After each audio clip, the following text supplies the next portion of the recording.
Olá, bom dia, seja bem-vindo. É muito bom ter você aqui comigo.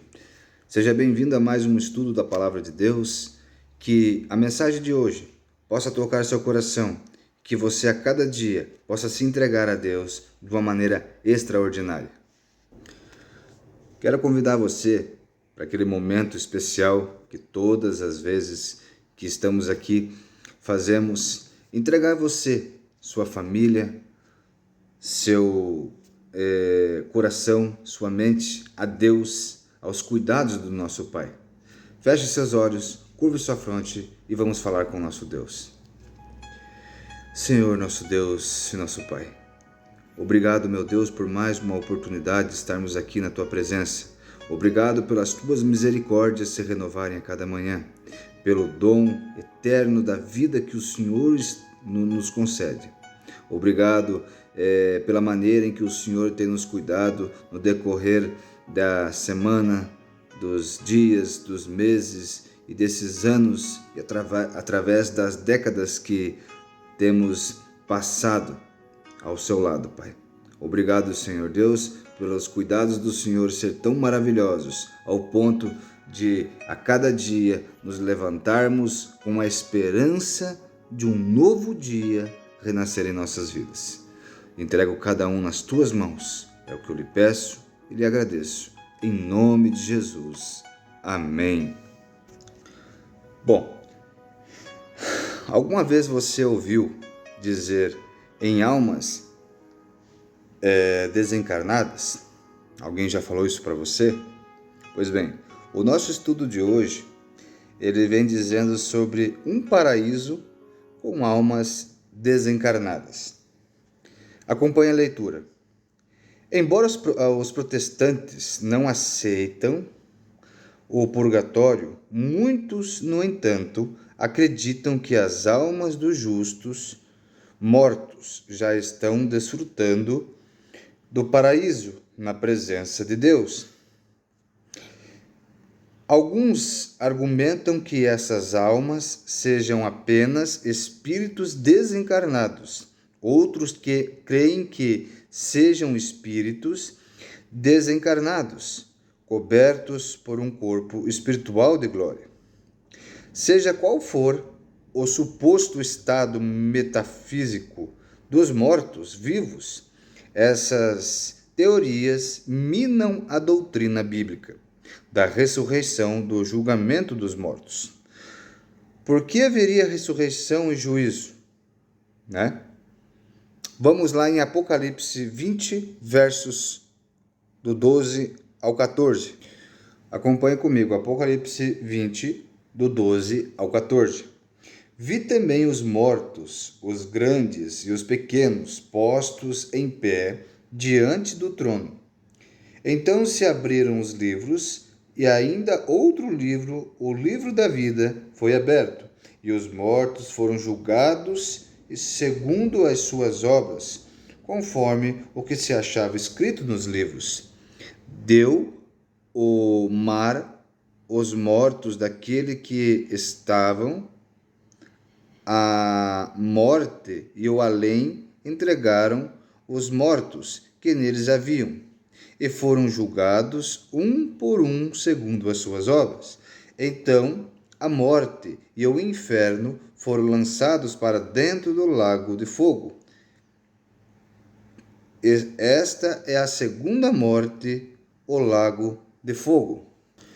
Então, assim, por que haveria ressurreição e juízo se as almas já estivessem salvas? Todos que morressem já estivessem salvos, tipo, morri, agora caí aqui morto, desencarnei e fui para o céu.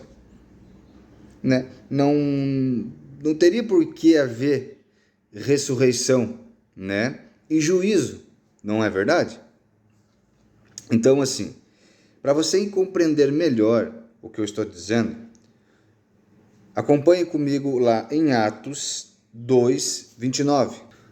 Atos 2, 29, 34 e 35. Diz assim: Irmãos, seja-me permitido dizer-vos claramente a respeito da do patriarca Davi, que ele morreu e foi sepultado, e o seu túmulo permanece entre nós até hoje.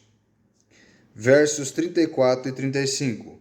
Porque Davi não subiu aos céus, mas ele mesmo declara: disse o Senhor ao meu Senhor, assenta-te à minha direita. Versos 35.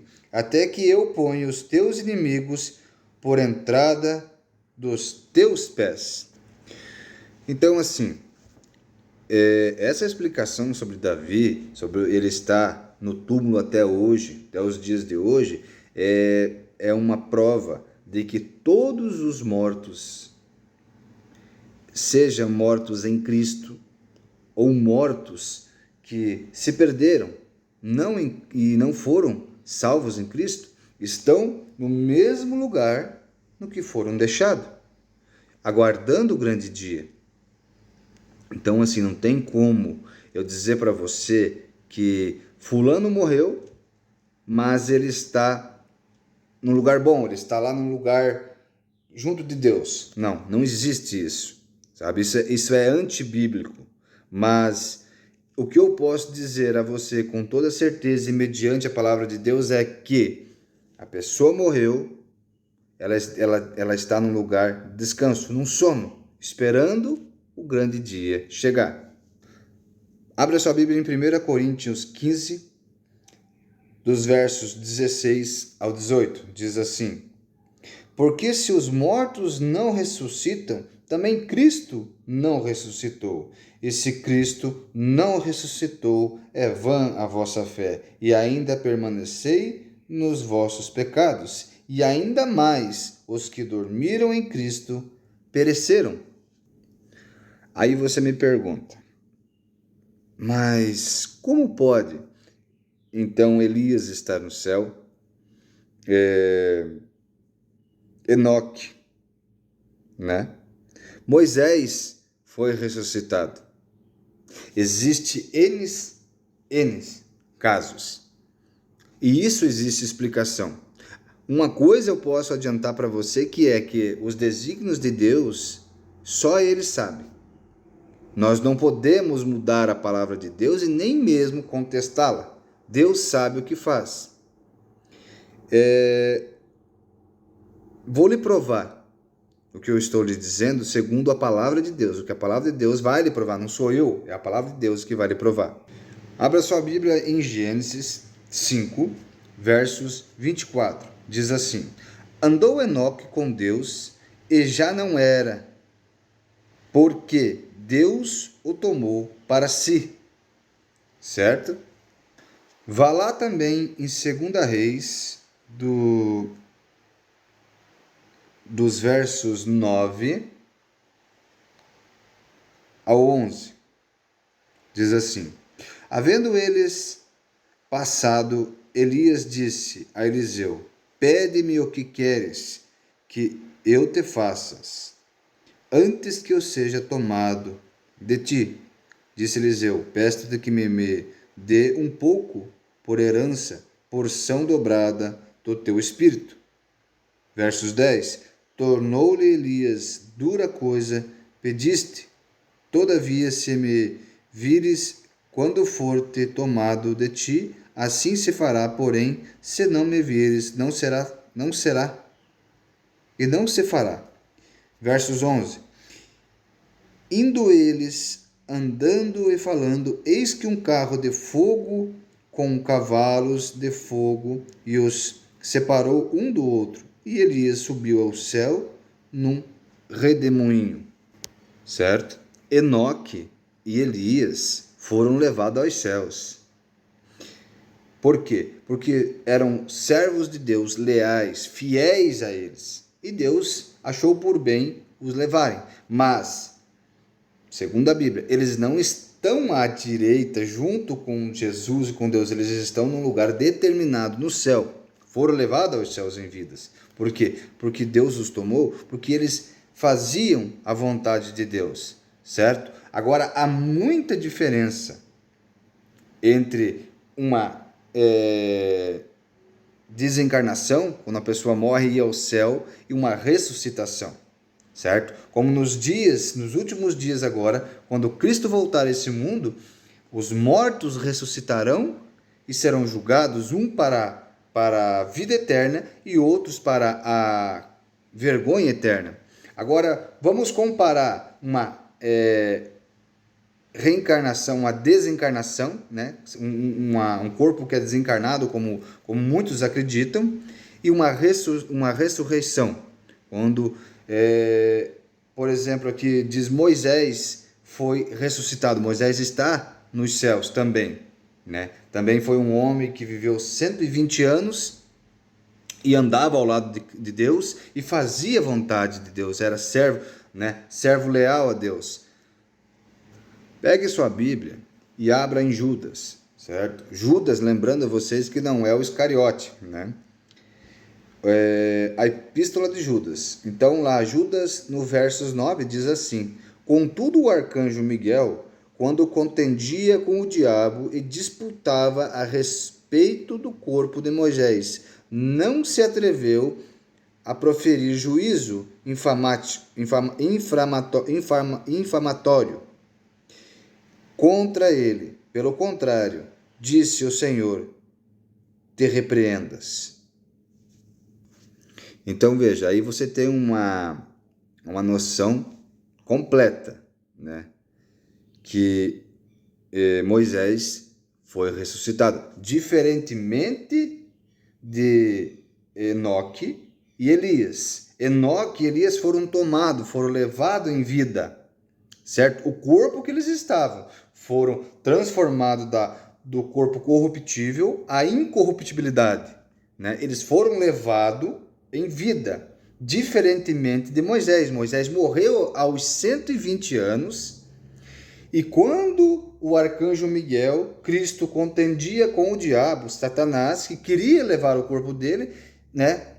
Então o que acontece? O que quer dizer? Que Moisés ressuscitou, certo? Cristo deu a vida dele de volta e levou ele ao céu. Tem uma grande diferença entre Elias e Enoque, que foram levados em vida. Aí que você compreende que não existe vida após a morte. Porque Enoque e Elias foram levados em vida aos céus. Foram tomados, né? E em Judas 9 é explicado explicitamente como Moisés morreu aos 120 anos dele, certo? Você lê a história de Moisés e você vai em Judas, ele tem uma explicação de como Moisés foi ressuscitado, entende? Pois bem, como vimos a alusão às almas debaixo do altar clamando a Deus por vingança, em Apocalipse 6, versos 11, é apenas uma metáfora, né, para a justiça e não prova a teoria da imortalidade natural da alma.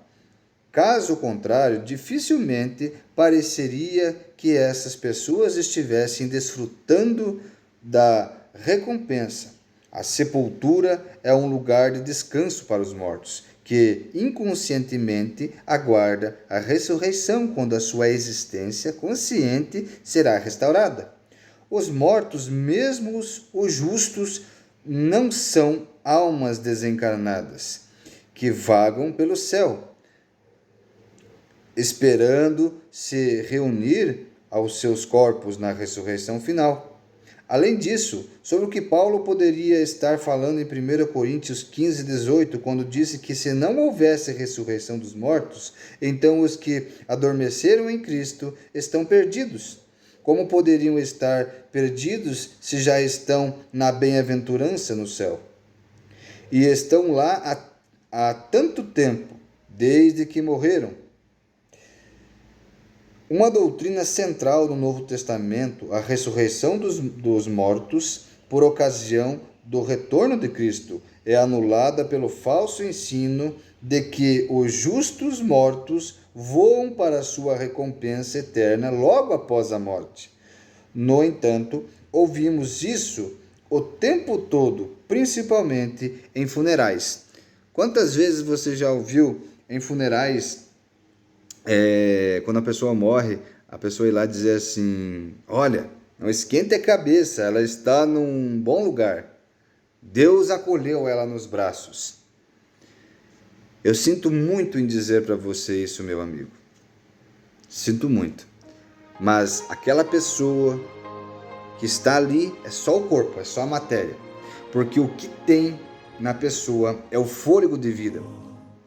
Gênesis, a criação a maior criação que Deus fez, lá em Gênesis fala que Deus formou o homem ao pó da terra, fez ele um boneco de barro e soprou-lhe nas narinas e lhe deu o fôlego de vida. E então aquela matéria tornou a ser o que? Alma vivente. E quando a pessoa morre, ela vem do pó ela volta, certo? E o fôlego de vida volta àquele que o deu. Então, eu sinto muito. Hebreus 9:27 diz que o homem está limitado a morrer uma vez só. Depois disso, que vem a ele? O juízo.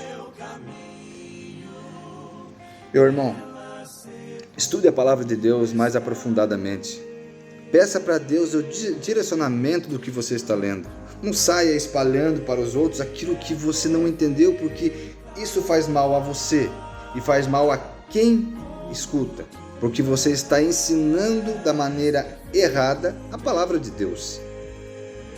Que Deus o abençoe, que Deus ilumine sua mente e que a cada dia você possa compreender a palavra dele de uma maneira extraordinária e que ela leve você a um arrependimento e a um compreendimento total do que ela quer dizer. Que Deus o abençoe e que a palavra de Deus continue sendo para mim, para você, lâmpada para os seus pés e luz para os seus caminhos.